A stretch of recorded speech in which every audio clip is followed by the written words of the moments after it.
നമ്മളൊരു business start ചെയ്യുന്ന സമയത്ത് നമ്മളങ്ങനെ ഒരുപാട് പ്രൊജക്ട്സ് ഒന്നും അറ്റ് എ ടൈം ഫോക്കസ് ചെയ്യില്ല. നേരെ മറിച്ച് നമ്മൾ ഒരു പെർട്ടിക്കുലർ പ്രൊജക്റ്റിൽ കംപ്ലീറ്റ്ലി നമ്മൾ ഫോക്കസ് ചെയ്ത് വർക്ക് ചെയ്ത് കഴിഞ്ഞാൽ അതിൽ നമുക്ക് ക്ലയൻസിനെ കിട്ടും. അതുപോലെ തന്നെ അത് നമുക്ക് നല്ല കൺവിക്ഷനുള്ള പ്രൊജക്റ്റ് ആണെങ്കിൽ അത് നമുക്ക് ക്ലയൻസിന് പറഞ്ഞു കൊടുക്കാൻ പറ്റിക്കഴിഞ്ഞാൽ അതിൽ നിന്ന് നമുക്ക് ഒരുപാട് ഡീല് ക്ലോസ് ചെയ്യാനും പറ്റും. സോ അങ്ങനെയുള്ള ഒരു പ്രൊജക്റ്റാണ് ഞാൻ ഇപ്പോൾ ഈ നിൽക്കുന്ന അൽ മംഷ.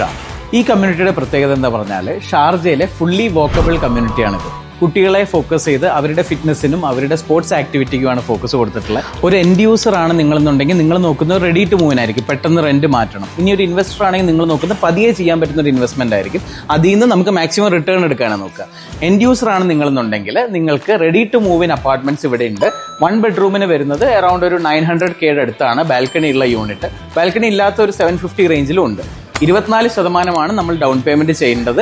ബാക്കിയുള്ളത് നമുക്ക് മന്ത്ലി 1 ബെഡ്റൂമിന് ഒരു 3000-3500 ദിറം വരുന്ന രീതിയിൽ നമുക്ക് EMI ആക്കാൻ പറ്റും. നിങ്ങളുടെ ഇൻവെസ്റ്റർ ആണ്, നമുക്ക് അത്രയും ഒരു 200-250 ഒന്നും ആദ്യമേ ഇറക്കാനൊന്നുമില്ല 1 ബെഡ്റൂമിന്.